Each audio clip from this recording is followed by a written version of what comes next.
Take those points of wisdom from them the same way that we do as parents. When you think about when you first become a parent, everybody has advice that they want to give you, but you got to find what fits for you. Yeah. We talk about these businesses being our babies, and that's They are. real.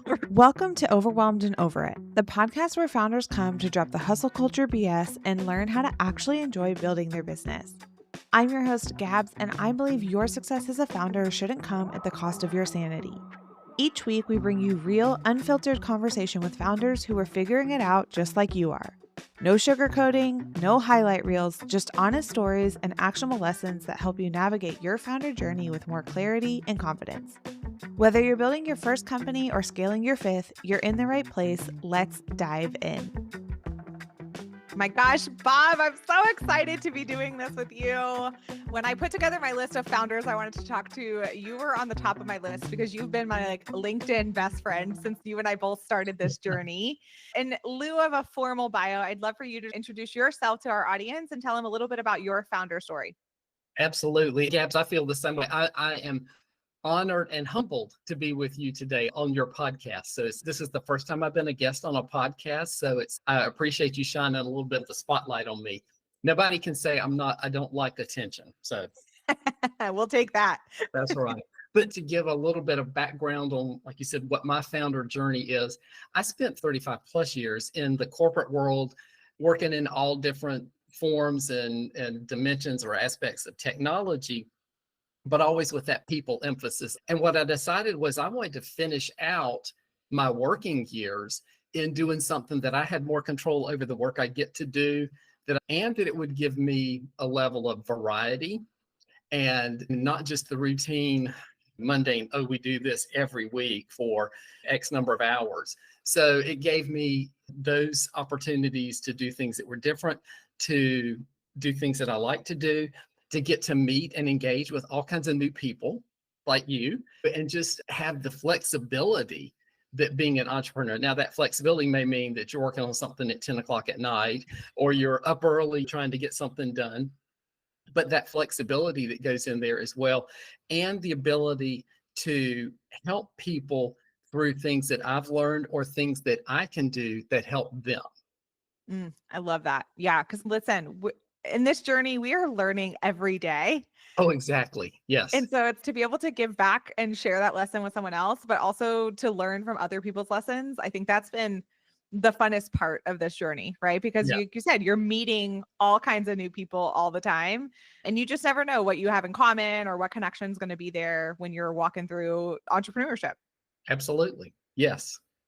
So we know every entrepreneur has one of those big light bulb moments where you thought, I'm throwing in the towel. This just wasn't it for me. I made a massive mistake. And then now when you look back at it, you're like, wait, that was a massive lesson, or that really changed the trajectory of my business. What's your founder kind of light bulb moment? I think the light bulb moment, and I can't really pinpoint when maybe it occurred, but you're talking about we're learning every day on this journey as a founder. And one of the things that when I even started thinking about this 2 years ago, because I really started thinking about it 1 year before I even launched it, I just had this idea just rolling around in my head. And I kept looking for a checklist. So I kept thinking, okay, there's got to be a checklist. There's a process I'm going to follow. And so I started talking to people about my idea, and I kept thinking, well, where do you start? Where do you find these things? And so everybody would be giving me their advice, their guidance and things. And then I talked to one person and he's, oh, go look at this. It was a series of books. And I'm like, oh my gosh, I do not have time to read, 10, 150 page books. I need the checklist. But to pinpoint when my light bulb moment that flashed for me was that everybody has advice. Everybody has things and it's great advice. It's good advice. It's stuff that's worked for them, or it's stuff that they learned from that they wish they had done. But it has to be something that you have to adapt. And so I would be listening to things and they would say, okay, go have 10 conversations of this type, go do these kind of meetings, do these connections. But I had to start making sure that it fit me and my personality, my style, my situation. So that was, I think, my big light bulb moment was, okay, be Bob, be authentic, just genuinely come across, because if people want to work with me, they're going to want to work with the real Bob, not the Bob that is a copy of Mary or Johnny or Susie or whoever. They want to talk and work with the real Bob. And also realizing that take those things, and not so much with a grain of salt, but take those points of wisdom from them the same way that we do as parents. When you think about when you first become a parent, everybody has advice, that they want to give you. Oh, this worked for me, or this is what you should do with preschool or daycare or sports or whatever. It's like everybody's got that kind of advice, but you got to find what fits for you and your family. Yeah. We talk about these businesses being our babies, and that's They are. real, right? They are. And I still think I think that sometimes, and maybe every founder doesn't have to have been a parent first, but I do think that sometimes being a parent prepares you for a lot of things that you're going to face in the entrepreneur space. The unpredictability, the tantrum, the unexpected joy. Oh, that's really good. I had never actually thought about it that way, but I think that's such a powerful lesson because much like you, Bob, I went looking for a checklist too. And I'm like, I'm a good project manager. Just give me the timeline, tell me what I got to do, and I'll get it done. But there isn't one of those that's one No, size fits all for founders, just like there isn't one size take this baby home from the hospital and you know what to do that's checklist. right. So Right. I love that light bulb moment. Yeah. There may be reams and reams of books out there, but it's at some point you just have to start executing. You're Yeah. a year in, you're celebrating 1 year Yes. of doing this thing. And I really want to celebrate you for that. So with 1 year under your belt, what's the Mhm. thing about the business that's keeping you up at night right now? Probably the juggling of time management and still trying to make sure that I'm using my time appropriately and investing in the right things. So, for example, is it something that I should look to automate to help myself do versus something that I try to do and handcraft myself? That's one thing. Probably then just the pure business thing would be always looking for more opportunities, more prospects, more referrals.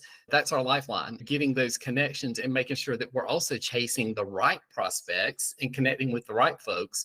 Yeah, I'm with you there. I remember right around the time you are that I was like, okay, I got this networking thing down. Like I know how to Mhm. make friends online, right? Like I know Yes, how to get on coffee chats, build friendship.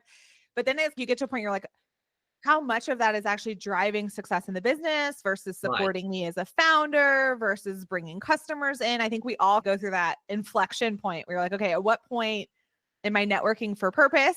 Or am I networking because I just need to talk to another human being and Yes. not this computer screen? And I think even as your business grows, different phases, what Hmm. that structure looks like has to change too. And so being able to take a step back and just think, okay, where am I at right now? What does the business need and what do I need? And then am I devoting the right time to do that is a Yes. really powerful question to be asking yourself. And I think too, it's like I had like not my checklist, but I had a list of, okay, here's how I would like navigate through maybe referrals and networking things. And so then it was like there were things I thought about doing last fall when I was first starting. Then you fall into the path of, okay, these things maybe over here is where I need to focus. But now maybe it's time to go back and look at those things from last year and do you revisit? But I can't go to every lunch and learn thing, in the city of Columbia, because then I'd be a professional networker, which there are people that do that. I don't know how they get paid for it, but they do that. Yeah. I haven't figured that one out yet either, but Yes. I'm with you with this kind of list. Like you can't see it, it's just out of view, but I have this vertical, massive whiteboard next to my desk so that as those ideas pop in, I've gotten to a point where I just jot them down on this whiteboard because I would get so consumed with, oh, I have to go explore that right now. I have to go see if Right. it's viable and how much effort is it going to take. And then before I knew it, I was exploring all the time and not focused on anything. Yes. Yes. And you have to make sure that you focus on maybe a smaller number of things. You keep those things in your backlog, but you focus on the smaller number of things to finish and complete. You and I both know that from projects and Yep. Agile or Scrum, whichever framework we worked in. But yes, it's just we have to remind ourselves of that sometimes. Bob, I'm so glad we got to do this. I like to wrap up with one question that I think is so Okay. important that every founder should be able to answer is what support or help do you need right now? Because you never know who in the audience has it. Finding those ideal referral partners, somebody looking to improve the human touch within their business to make sure that people have a great experience when they're working there, that you are driving from process, but without losing sight of the people that work for you, that actually are what we call the talent. That's your biggest asset in most organizations these days. Yeah. We learned that from our Agile days, right? People over Yes, process. exactly. Yes. And follow me on LinkedIn. So That's right. We're going to drop all of Bob's information in the show notes so you can make sure you connect with him. And when this gets posted on LinkedIn too, Bob will make sure we tag you so that way everyone can find you that way. really good. Thank you. This has been fun. And I always love catching up with you, Gabs. Thanks for tuning in to another episode of Overwhelmed and Over It. That feeling when your to-do list is spiraling out of control and you can't seem to find space to breathe, let alone think strategically about your business? That's exactly why I created the Productivity Quickie, the founder's 15-minute sacred appointment with yourself. Here's the hard truth. The number one thing that keeps brilliant founders stuck isn't lack of ideas or capability. It's feeling buried under an endless to-do list. And this is exactly what the Productivity Quickie is all about. It's your time, 15 minutes a week, to get honest about your priorities, manage your to-do list, and create space to actually enjoy the business that you're building. So right now, I want you to pause and go to gabshayes.com/theproductivityquickie or check the show notes, because when you give yourself this gift of intentional time, everything else falls into place.